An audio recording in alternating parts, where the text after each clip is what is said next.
100세 시대라는 말이 더 이상 낯설지 않은 요즘입니다. 하지만 단순히 오래 사는 것보다 중요한 것은 바로 건강인데요. 아무리 부자여도 몸이 아프면 아무 소용이 없기 때문이죠. 그렇기 때문에 누구나 아프지 않고 건강하게 살기를 바랄 텐데요. 이를 위해서는 일상생활 속에서의 노력이 필요합니다. 또한 주기적인 건강검진도 필수겠죠. 그렇다면 우리 모두 요양병원에 안 가고 건강한 노후를 보내기 위해 실천할 수 있는 방법은 어떤 것이 있을까요? 지금부터 함께 알아보도록 하겠습니다. 알아보기에 앞서 건강한 상식에 큰 힘이 되는 구독과 좋아요 부탁드리겠습니다. 보통 요양병원에 입원하는 경우는 크게 두 가지로 나눌 수 있습니다. 거동이 불편하시거나 치매가 오셨거나 아니면 두 경우 다 해당되거나. 그렇다면 근골격계 질환과 치매를 예방하면 요양병원 신세 지는 것을 예방할 수 있겠죠. 먼저 질환을 예방하는 방법을 알아볼게요. 단백질 부족으로 사망할 수 있는 질환은 크게 세 가지가 있다고 합니다. 첫 번째는 다들 잘 알고 계신 골다공증입니다. 골다공증은 골밀도가 감소하여 뼈 조직이 엉성해지는 질환입니다. 몸속 단백질이 부족해지면 먼저 근육이 빠져나가게 되는데, 이때 근육이 뼈를 지지하고 있던 기능이 사라져 뼈가 약해지면서 쉽게 골절이 되고 가벼운 타박상으로도 큰 외상을 입게 되어서 사망 위험을 높인다는 겁니다. 두 번째는 당뇨입니다. 우리 몸의 근육은 혈당을 흡수했다가 필요할 때 사용하는 혈당 저장고 역할을 합니다. 그런데 근육이 줄어들면 이런 역할을 못해 혈당 조절 능력이 떨어져 당뇨병을 일으키게 된다는 거죠. 세 번째는 고지혈증과 고혈압입니다. 근육이 줄면 기초대사량이 감소하기 때문에 나쁜 콜레스테롤과 중성지방이 증가해 결국 혈관 질환이 발병하게 된다고 합니다. 이뿐만 아니라 단백질 섭취가 부족하면 우리 몸은 근육에 있던 단백질을 꺼내서 사용한다는 겁니다. 그렇게 되면 그나마 남아있던 근육까지 빠르게 소실되고 늘 골골대며 살게 된다는 거죠. 그래서 노년을 건강하고 팔팔하게 살고 싶다면 체내 단백질량을 늘리는 것이 필수입니다. 그래서 많은 중장년층 분들이 헬스장에 가서 근력 운동을 하시는데요. 제대로 운동을 배우지 않은 채 운동을 하게 되면 오히려 관절에 악영향을 끼칩니다. 근육량을 늘리기 위해선 운동도 좋지만 우선 단백질 섭취가 선행되어야 합니다. 오늘은 단백질 섭취의 중요성과 추천 음식 및 추천 운동을 소개해드리겠습니다. 먼저 단백질 섭취의 중요성인데요. 근육 생성 과정에서는 단백질의 역할이 굉장히 중요합니다. 그렇다면 우리 몸속 필수 영양소인 단백질은 하루에 어느 정도 먹어야 적당할까요? 그리고 또 어떻게 하면 더 효율적으로 먹을 수 있을까요? 이를 알아보기 위해 먼저 현재 내 식습관 상태를 점검해보고 부족한 영양성분 체크 후 올바른 단백질 섭취량 계산법을 통해 나에게 맞는 적절한 양을 파악해 보도록 하겠습니다. 우선 성인 기준 1일 권장 단백질 섭취량은 체중 1kg당 0.8g 이상인데요. 만약 60kg라면 48g 정도 섭취하면 됩니다. 이때 주의해야 할 점은 몸무게만 고려해선 안 된다는 건데요. 근육량 증가를 목표로 한다면 kg당 1.2-1.5g 이상 먹는 게 좋습니다. 참고로 닭가슴살 100g에는 약 23g의 단백질이 함유되어 있습니다. 따라서 다이어트나 근력 운동을 하는 분들이라면 매일 200g씩 먹으면 되겠죠. 다만 과다 섭취 시 신장 기능 저하 또는 통풍 발생 위험이 있으니 적정량을 지키는 게 중요합니다. 더불어 동물성 단백질에만 의존해서도 안 되는데요.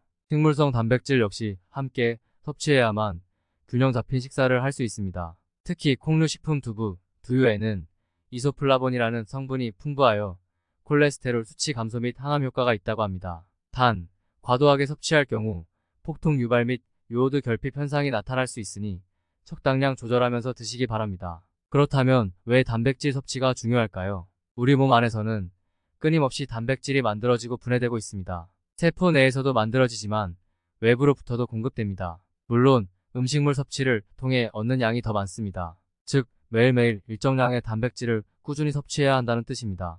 그렇다면 왜 하필이면 이토록 중요한 단백질을 충분히 섭취해야 하는 걸까요? 그것은 바로 근육 생성 및 유지, 그리고 면역력 향상 등 건강관리에 필수적이기 때문입니다. 하지만 아쉽게도 현대인들의 식습관 특성상 충분한 양의 단백질을 섭취하기란 결코 쉽지 않습니다. 나이가 들수록 근육량이 감소한다는 사실은 익히 알려져 있습니다. 특히 40세 이후부터는 매년 1%씩 줄어든다고 합니다.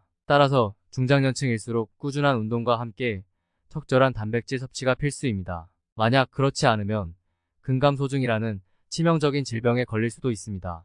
이미 WHO에서는 2016년에 근육 감소증을 질병으로 인정했고 국내에서도 21년 1월에 공식적인 질병으로 인정되면서 근육 감소증이 단순한 노화 현상이 아니라 심각한 질병이라고 판단하게 된 거죠. 그렇기 때문에 평상시에 단백질 섭취를 늘려줘야 하는데요. 단백질을 많이 먹겠다고 한 번에 많이 먹게 되면 간에 부담이 된다고 하니까 꼭 여러 번에 나눠서 먹어야 합니다.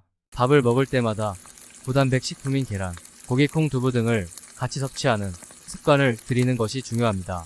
또한 가까운 거리는 걸어가고 계단 오르기를 하는 등 평소에 운동을 습관화하는 것도 중요합니다. 그렇다면 치매 예방은 어떻게 하는 것이 좋을까요? 우선 치매란 뇌 기능 손상으로 인해 기억력 감퇴 또는 언어 능력 저하, 시공간 파악 능력 저하, 판단력 상실 등의 인지기능 장애가 발생하여 일상생활에 지장을 초래하는 상태를 말합니다. 주로 노년기에 많이 나타나지만 드물게 중년층에게도 나타날 수 있습니다. 주요 증상으로는 방금 했던 일을 잊어버리거나 물건을 둔 장소를 잘 찾지 못하는 망각 증세가 나타납니다. 뿐만 아니라 성격 변화로 감정 기복이 심해지거나 우울증, 불면증 등 정신질환을 동반하기도 합니다. 특히 초기에는 단순히 깜빡깜빡하는 수준이지만 시간이 지날수록 점점 악화되어 나중에는 혼자서는 생활조차 불가능해집니다. 따라서 조기에 발견하여 치료하는 것이 매우 중요합니다. 만약 적절한 시기에 치료받지 못하면 인지능력 저하는 물론이고 신체기능 마비, 대소변 조절 장애, 욕창, 폐렴 등 합병증으로까지 이어질 수 있기 때문입니다. 그렇다면 치매 예방에 좋은 운동을 알려드리도록 하겠습니다. 바로 두뇌 운동입니다. 암보다 무서운 질병이라는 치매는 발병 후 치료 기간도 길고 비용도 만만치 않습니다. 따라서 미리 예방하는 것이 중요한데 평소 뇌 운동을 통해 충분히 가능합니다. 전문가들은 매일 꾸준히 머리를 쓰는 습관을 들이면 누구나 치매 예방 효과를 볼 수 있다고 말합니다. 그렇다면 일상생활 속에서 쉽게 할 수 있는 두뇌 운동 방법에는 무엇이 있을까요?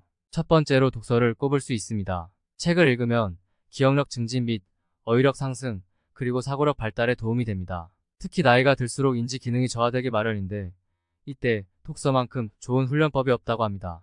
단 주의해야 할 점이 있습니다. 글자만 읽는다고 해서 능사가 아니라는 것입니다. 내용을 이해하면서 읽어야 하는데 그러려면 정독보다는 속독이 더 낫습니다. 물론 처음엔 속도가 느릴 수 있지만 차츰차츰 연습하다 보면 자연스럽게 빨라질 것입니다. 다음으로는 신문 읽기가 있습니다. 종이 신문이든 인터넷 기사든 상관없습니다.